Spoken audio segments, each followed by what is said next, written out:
जय श्री कृष्ण। दोस्तों, पितृपक्ष शुरू होने से पहले अपने घर से बाहर फेंक देना ये 5 चीजें, वरना आपके पितर उल्टे पांव लौट जाएंगे और पितरों का कभी घर में आगमन नहीं होगा।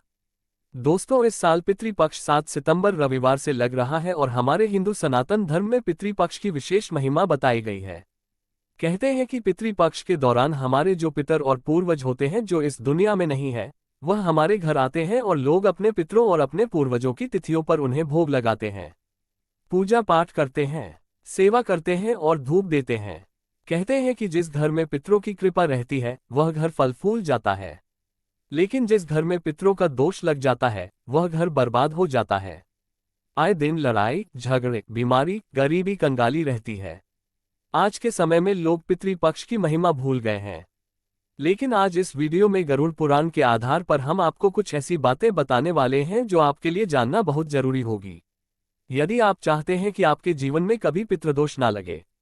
अगर आप चाहते हैं कि आपको पितरों का आशीर्वाद मिले, पितरों की कृपा बनी रहे, तो इसे ध्यान से जरूर सुन लेना, क्योंकि पितृपक्ष केवल 16 दिनों का रहता है और साल में एक बार ही आता है।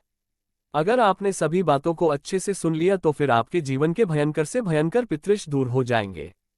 पितरों की कृपा मिलना शुरू हो जाएगी और पूरा घर सुख, शांति, समृद्धि और खुशियों से भर जाएगा। दोस्तों, 5 ऐसी चीजें जो आपके घर में रखी हुई हैं और इन चीजों की वजह से ही पिता आपके घर में प्रवेश नहीं करेंगे।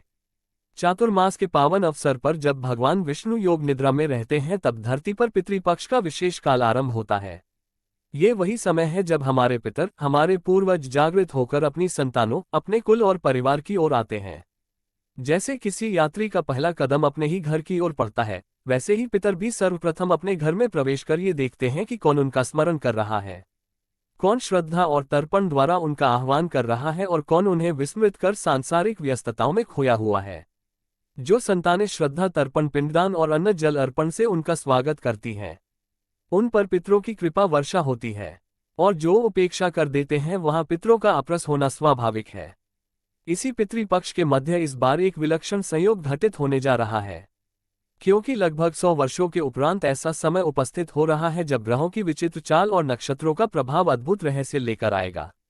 कहा जा रहा है कि इस पितृपक्ष के दौरान सूर्य ग्रहण और चंद्र ग्रहण दोनों के दर्शन होंगे और यह संयोग अत्यंत दुर्लभ है। शास्त्रों में लिखा गया है कि जब पितृपक्ष में ग्रहण आता है तब उसका प्रभाव सामान्य नहीं होता। ये पुण्य को भी हजारों गुना बढ़ा सकता है और भूल चूक को भी अनेक गुना दंड स्वरूप लौटा सकता है। इसलिए इस विशेष पितृपक्ष में जब पितर धरती पर विचरण कर रहे होंगे और सूर्य चंद्रमा की छाया से आकाश आच्छादित होगा, तब श्रद्धा और भक्ति से किया गया प्रत्येक कार्य असाधारण फल देने वाला सिद्ध होगा। किंतु यह अद्भुत ग्रहण किस तिथि और किस समय पर घटित होगा ये जानना बेहद आवश्यक है। पितृपक्ष केवल अन्न जल दान का समय मात्र नहीं है, बल्कि यह आत्माओं का संगम काल है। जब जब ये पखवाड़ा आता है तो माना जाता है कि स्वर्ग, पाताल और मृत्यु लोक के द्वार कुछ समय के लिए खुल जाते हैं। पितर अपने लोक से चलकर अपनी संतानों के समीप आते हैं और वे अदृश्य रूप से उनके घर आंगन में विचरण करते हैं।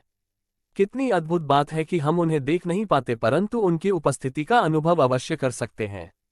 शास्त्र कहते हैं कि यदि इस काल में घर में अकारण दीपक टिमटिमाने लगे या रसोई में रखे अन्न पर अचानक कोई हल्की छाया दिखने लगे अथवा रात के समय अनजाना सन्नाटा भारी लगने लगे तो ये पितरों के आगमन के लक्षण हैं।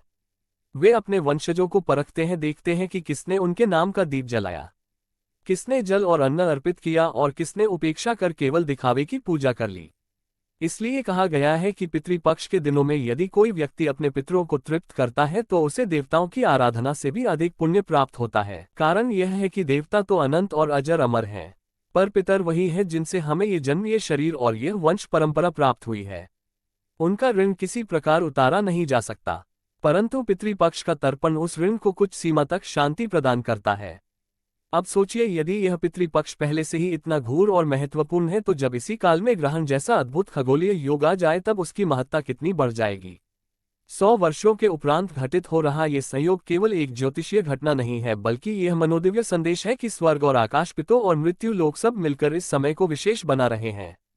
शास्त्रों में उल्लेख मिलता है कि जब सूर्य ग्रहण या चंद्र ग्रहण पितृपक्ष में घटित होता है तब जो भी अन्न जलदान या जप तप किया जाता है उसका फल अनंत गुना होकर लौटता है। यही कारण है कि ऋषि मुनियों ने ऐसे समय को अत्यम श्राद्ध काल कहा है। परंतु यह एक गहरी चेतावनी भी छिपी है। यदि इस समय में कोई व्यक्ति पितरों की अवहेलना कर बैठता है या असहमत रहकर पाप कर्म करता है तो ग्रहण की तीव्र छाया उस भूल को भी हजारों गुना बढ़ा देती है। यही कारण है कि शास्त्रों ने ग्रहण काल में भोजन न करने, अपवित्रता से बचने और केवल जप, ध्यान, दान और स्नान करने की आज्ञा दी है। अब आप सोच रहे होंगे कि ये दिव्य ग्रहण आखिर कब घटित होने वाला है। सूर्य और चंद्र, ये दोनों आकाशीय दीपक कब छाया से आच्छादित होंगे? कौन सी तिथि पर यह रहस्य उद्घाटित होगा? कल्पना कीजिए, पितृपक्ष का पहला दिन है। घर घर में लोग अपने पितरों के निमित्त जल और तिल अर्पित कर रहे हैं। संध्या का समय है। आकाश में शीतल चांदनी फैली हुई है और तभी धीरे धीरे चंद्रमा के ऊपर छाया उतरने लगती है। ये है 7 सितंबर 2025 का दिन, जब पितृपक्ष की शुरुआत के साथ ही चंद्र ग्रहण घटेगा। शास्त्र कहते हैं कि चंद्र ग्रहण के समय सूतक काल लगता है, जिसमें सामान्य पूजा पाठ वर्जित होता है, लेकिन पितरों से जुड़े कर्म इसमें अपवाद माने गए हैं। सूतक से पहले यदि आप श्राद्ध कर ले तो वह विशेष फलदायी माना जाता है। ग्रहण के दौरान केवल पितृ मंत्रों का जप और दान करने की अनुमति है, और ग्रहण समाप्त होने के बाद शुद्ध स्नान करके पुनः तर्पण करें। इस समय यदि कोई संतान अपने पितरों के लिए श्रद्धा भाव से दान करे, जैसे अन्न, वस्त्र, जल, तिल या गोदान, तो उसका फल 1000 गुना बढ़कर पितरों तक पहुंचता है। यही कारण है कि ज्योतिषाचार्यों ने कहा है कि इस चंद्र ग्रहण को केवल ग्रहण मत समझो, ये पितरों की आत्मा को तृप्त करने का अद्भुत अवसर है। अब आते हैं पितृपक्ष के अंतिम दिन की ओर, जो होता है सर्वपितृ अमावस्या, यानी वह तिथि जब केवल अपने पितरों का नहीं बल्कि सभी ज्ञात अज्ञात पितरों का स्मरण और तर्पण किया जाता है। और उसी दिन 21 सितंबर 2025 को आकाश का सूर्य भी छाया से ढक जाएगा। पितृपक्ष का समापन होगा सूर्य ग्रहण के साथ। सूर्य ग्रहण के समय भी वही नियम लागू होते हैं। ग्रहण के दौरान कोई नया कार्य ना करें, शुद्ध स्नान, मंत्र, जप और दान पुण्य करें और ग्रहण समाप्त होने के बाद ही श्रद्धा और तर्पण करें। किंतु क्योंकि यह सर्वपितृ अमावस्या है, इसलिए इस दिन का महत्व और भी बढ़ जाता है। कहते हैं कि पितृधर्म और पितृपक्ष एक ही है। पितृपक्ष हिंदू धर्म का वह कालखंड है जिसमें हम अपने पितरों और अपने पूर्वजों को स्मरण करके उन्हें तर्पण, श्राद्धा और पिंडदान अर्पित करते हैं। लोग कई तरह के उपाय करते हैं, लोग कई तरह की पूजा करते हैं, लोग कई तरह के घर में हवन भी करवाते हैं। अपने पितरों की शांति के लिए और अपने पितरों को प्रसन्न करने के लिए भाद्रपद पूर्णिमा से लेकर अश्विनी अमावस्या तक लगभग 15 से 16 दिनों तक पितृपक्ष चलता है। और हमारे हिंदू धर्म में हर त्योहार और हर पूजा पाठ को लेकर अलग अलग महिमा और अलग अलग नियम बताए गए हैं। तो पितृपक्ष के कुछ विशेष नियमों की भी चर्चा हम करेंगे, लेकिन इस वीडियो का जो विशेष मुद्दा है उस मुद्दे की हम सबसे पहले बात कर लेते हैं। पितरों को सबसे पहले तो घर में टूटी फूटी चीजें बिल्कुल भी पसंद नहीं आती। जी हाँ, ध्यान रखिएगा दोस्तों, कई लोगों की आदत होती है। कई सारे लोग घर में टूटी चप्पल रखते हैं, टूटे बर्तन रखते हैं, टूटे कांच रखते हैं या कोई भी टूटी वस्तुएं रखते हैं। लोग समझते हैं कि क्या ये टूटी हुई चीजें कोई खजाना है, कोई धन है। ये खजाना और धन नहीं है, यह आपकी बर्बादी का सबसे पहला कारण है। चाहे पितृपक्ष हो, चाहे कोई सा भी त्योहार हो, कभी भी हमें अपने घर में टूटी चीजें नहीं रखना चाहिए, क्योंकि पितृदोष लगने का सबसे पहला लक्षण यही होता है। देखिए, कई बार ऐसा होता है कि लोग अपने घर के दरवाजा पर टूटी हुई चप्पलें रखते हैं, अपने घर की छत पर टूटे हुए सामान रख देते हैं, तो कहते हैं कि यह चीजें घर में नकारात्मक ऊर्जाएं फैलाती है और इन चीजों से सीधा प्रभाव हमारे पूर्वजों पर पड़ता है। क्योंकि जब घर में स्वच्छता और पवित्रता नहीं रहेंगी तो घर में कोई भी पितृ प्रवेश नहीं करेंगे।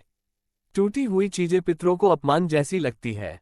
जैसे मान लीजिए आप किसी के घर मेहमान बनकर जा रहे हैं और आपको उस घर में जाते ही कुछ टूटी हुई चीजें देखी, कुछ टूटे हुए सामान देखे, तो आपको कैसा लगेगा कि यहाँ पर तो मेरा बिल्कुल सम्मान नहीं है, यहाँ पर तो कुछ उत्साह ही नहीं है। सारी चीजें इधर उधर बिखरी हुई हो, टूटे फूटे सामान घर में रखे हो, तो वहां किसी का जाने का क्या अर्थ है। ठीक इसी प्रकार जब घर में टूटी हुई चीजें रहती हैं तो पितरों को भी यह अपमान जैसा प्रतीत होता है और वे घर में प्रवेश नहीं करते। इसका परिणाम ये होता है कि परिवार में वाद विवाद प्रारंभ हो जाते हैं, मानसिक अशांति फैलती है और दिमाग में अनेक प्रकार के भ्रम उपजने लगते हैं। इसके अतिरिक्त आर्थिक हानि भी होने लगती है। इसलिए सबसे पहले हमें अपने घर से सभी टूटी फूटी वस्तुओं को तुरंत बाहर निकाल देना चाहिए। अब देखिए, महाभारत, गरुड़ पुराण और पद्म पुराण, ये तीनों हमारे सनातन धर्म के अत्यंत महत्वपूर्ण पुराण माने गए हैं। इनमें स्पष्ट उल्लेख है कि पितृपक्ष की महिमा अपरंपार है। यमराज स्वयं कहते हैं कि जो लोग अपने पितरों को स्मरण कर श्रद्धापूर्वक श्राद्ध करते हैं, उनके पितर प्रसन्न होकर उन्हें दीर्घायु, स्वास्थ्य और संपत्ति का आशीर्वाद देते हैं। ये कालखंड केवल धार्मिक अनुष्ठानों तक सीमित नहीं है, बल्कि जीवन को शुद्ध करने और बुरी शक्तियों से मुक्ति पाने का अवसर भी है। इसीलिए पितृपक्ष प्रारंभ होने से पूर्व घर की शुद्धि करना, नकारात्मक वस्तुओं को बाहर फेंकना और शुभ वस्तुओं का स्वागत करना अत्यंत फलदायी माना गया है। अब एक और बड़ी गलती लोग करते हैं। पुराने और फटे हुए कपड़े घर में सजाकर रखते हैं। कई घरों में देखने को मिलता है कि लोग पुराने फटे कपड़ों को बोरे में भरकर किसी कोने में पटक देते हैं। ये पुनरत गलत है, क्योंकि फटे पुराने कपड़ों में दरिद्रता का वास माना गया है। इन्हें घर में रखने से सकारात्मक ऊर्जा का प्रवाह रुक जाता है। महिलाओं की आदत होती है कि फटे कपड़े इस सोच से संभाल कर रख लेती हैं कि आगे चलकर पोछा बनाने या सिलाई में काम आएंगे, किंतु इस सोच से घर में बरकत समाप्त हो जाती है। जब घर में बरकत नहीं रहती तो वहां ना तो देवताओं का वास होता है और ना ही पितरों का। इसलिए फटे पुराने कपड़ों को यथाशीघ्र घर से बाहर निकाल देना चाहिए। पितृपक्ष में यदि पितरों को ये संदेश जाए कि वंशज स्वच्छता और सादगी का पालन नहीं कर रहे तो वे प्रसन्न होने के स्थान पर रुष्ट हो जाते हैं। इसी प्रकार कई लोग महीनों तक घर की सफाई नहीं करते और दीवारों पर जाले लगे रहने देते हैं। मकड़ी के जाले और गंदगी को अत्यंत अशुभ माना गया है, क्योंकि गंदगी का अर्थ है कि हम अपने पूर्वजों के स्वागत के लिए तैयार नहीं है। जब पितर हमारे घर आते हैं तो हमें सबसे पहले घर को स्वच्छ, सुंदर और पवित्र रखना चाहिए। जैसे किसी अतिथि या दिवाली पर हम अपने घर को सजाते और शुद्ध करते हैं, वैसे ही पितरों का स्वागत करने के लिए भी घर को स्वच्छ रखना चाहिए। कहा गया है कि देवता यदि रुष्ट हो जाए तो उपाय से उन्हें मनाया जा सकता है, परंतु पितरों को कभी रुष्ट नहीं करना चाहिए। इसलिए घर से जाले, कूड़ा, कचरा और गंदगी अवश्य बाहर कर देना चाहिए। यदि किसी घर में ऐसी स्थिति पाई जाती है तो वहां पितरों की कृपा कम हो जाती है और घर में ऋण या रोग बढ़ने लगते हैं।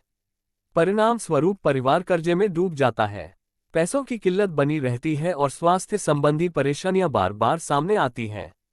ये सब संकेत पितृदोष के होते हैं। अब ध्यान देने योग्य बात यह भी है कि घर में कभी भी बेकार दवाएं या सड़ा गला अनाज नहीं रखना चाहिए। कई घरों में देखने को मिलता है कि जब दवाएं या सिर्फ एक्सपायर हो जाते हैं तो लोग उन्हें घर में ही रख छोड़ते हैं, ये सोचकर कि शायद कभी काम आ जाएंगे, लेकिन ये कभी काम नहीं आते बल्कि अशुभ फल देते हैं। आजकल फ्रिज के कारण लोग 2-3 दिन में खाने वाली चीजों को महीनों तक संभाल कर रखते हैं। ये पितरों को बिल्कुल पसंद नहीं है।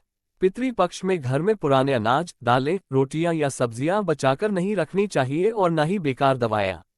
जितनी जल्दी संभव हो इन्हें घर से निकाल देना चाहिए, क्योंकि पितृपक्ष में यह वस्तुएं अपशगुन मानी जाती हैं।